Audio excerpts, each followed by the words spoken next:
Breck Shea's got a little bit of a back strain at this moment in time. We're hoping he's going to be okay for Sunday. We'll probably know more tomorrow. I'd say he's 50-50, being totally honest. Uh, in terms of Gonzalo, I think when I was reviewing a lot of the games from last year, I think a couple of things really. One, I think he didn't have that much luck in front of goal. The amount of times that keepers made great saves, he hit the crossbar, hit the post. I think was a lot. So I think luck played a little bit of a part of it, but ultimately I think the things that we've been working a lot on with Gonzalo is the fact that let's get him in to the box a lot more than what we saw last year. In terms of when the crosses are coming in from either the left or the right, that he's in the right areas to score the goals that we know he can score. I think he loves to get involved in the play. Him and Rodolfo link up really well, dropping into those little spaces. But ultimately, what we've said to him is that when them balls are coming into the boxes, when them chances are being created, he needs to be in that area. But he's a vital player for us. Over the last 10 days, what I've seen a player that is a real leader within this group. He's a real big influence within this group, and I think he is excited. I think I'm excited about how far and how well he can do this season. Thanks, Michelle. Next, we'll go to Kobe Price. Kobe, you're off mute. Thanks, Jackie. Hey, Phil, how's it going? Hi, Kobe. Okay. Good. Wanted to more so housekeeping things. Actually, already Michelle asked about Breck. Also, want to ask about McCoon, Acosta, Chapman, and Felipe Valencia. I know a few of those guys weren't available in the scrimmage this past Sunday. And then my second question was, have you named a captain yet with the opener a few days away? Your first question, Felipe Acosta are with the USL team. George has been with us for the most of pre-season. We just feel as if, as part of his development, the thickness of the squad that we've got, that 90 minutes and getting match minutes and development, the boy has been out for a long time with injury. The medics always say that as the length of time you've been out, it takes you equally the same amount of time to recover that sharpness and confidence and everything. So he's on a long-term development plan. So is Felipe. Felipe's only young; he's a baby. So they're with the USL team at the minute.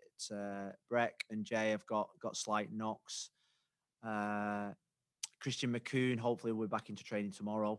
He did some end stage running today with the ATC trainers. Did you mention anyone else? No, I believe those were all the players I mentioned. I know it's a lot. And I also asked about the captain as well. Have you named a captain yet ahead of Sunday? Captain, no. I'm going to announce that on tomorrow or Saturday, the day before the game.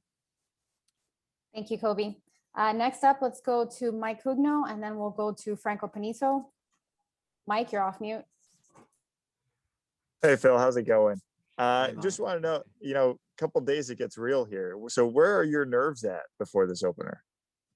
Well, I think mine's more excitement.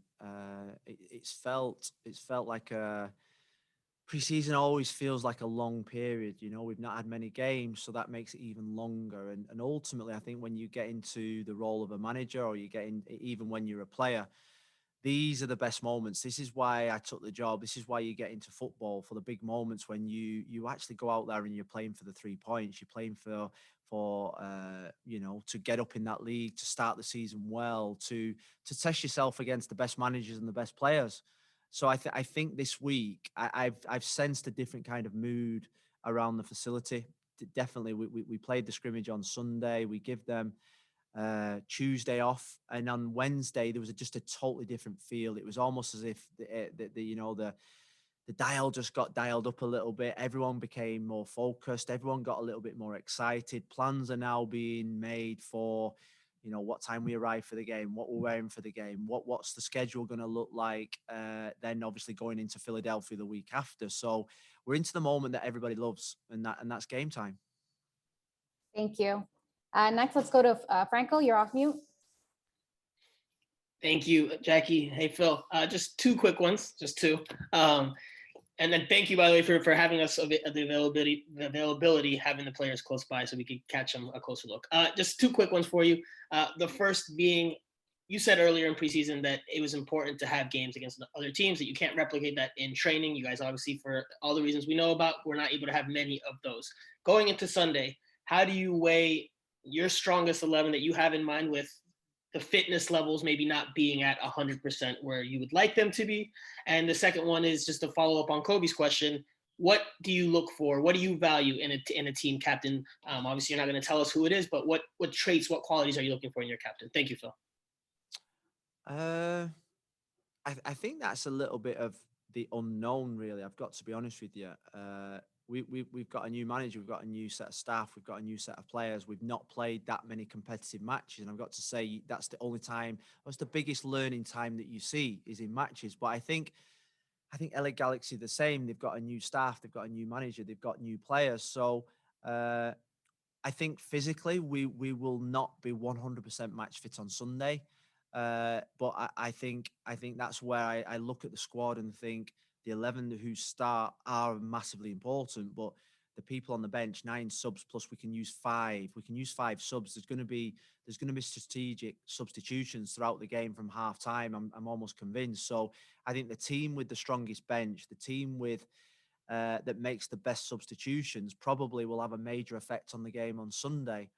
And that is something well within our thought process at this moment in time, when we're structurally looking at the process for selecting the team and obviously the right players to have on the bench to come at the right moments for the right players that obviously might need subbing out because of the heat, because of the intensity, because of the fact that they've only been back in pre-season 7 days.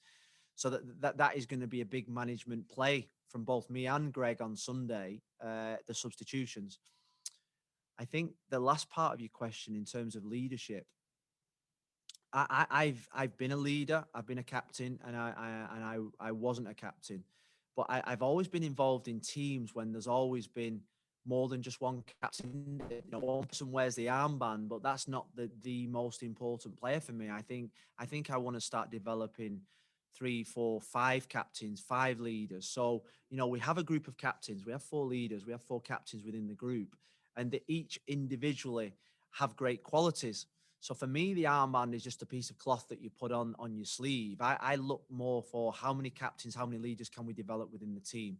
And what I want, and I think the most important ingredient is that when I look about what I want to implement into the team, behaviors, values, qualities, characters, I want my captains to have those qualities, or to have the ability to influence the group, my philosophy.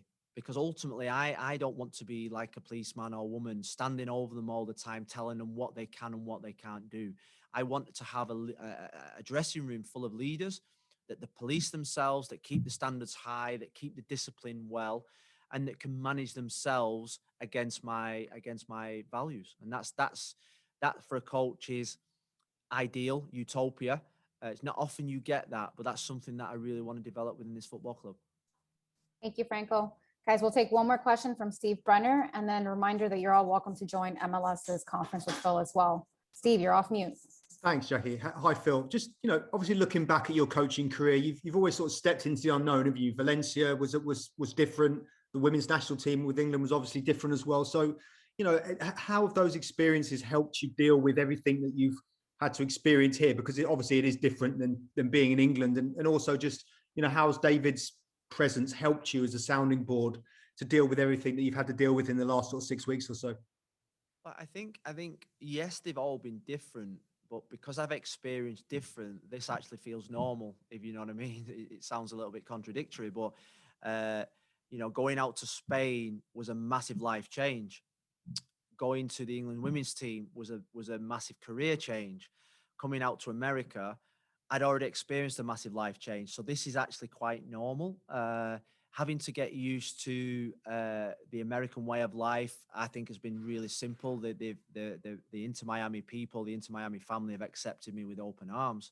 Living in America, I think, is the most fabulous experience. So ultimately, it just feels quite normal what I've gone through. What I would say, there's that I've had to learn very quickly, the rules and regulations, the processes of the MLS. It's totally different probably than any league in the world. That is something that I knew before I came that I had to get up to speed with very quickly. And I think where David's concerned, David is an owner that his sheer presence around the place, the training ground. You saw him around the training ground this morning. Probably didn't say that much, but shaking everybody's hand in the building, making sure that he goes and watches the USL train, making sure that he says hello to the guy that works on reception, to the lady that works in the kitchen, the chef that works in the kitchen, to every single player. That is become part of the norm now. When he comes into training, he's 4, 5, 6 days a week. He's coming. He goes in. He makes sure that everything's okay. He comes into my office literally for 30 seconds and say, "Everything okay? Family okay? You know, are you settled? Do you need any help? Do you need any support? Players happy?"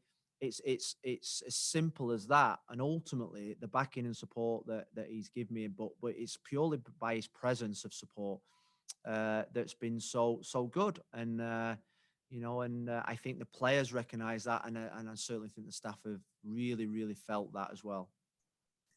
Phil, thank you so much for your time. Thank you.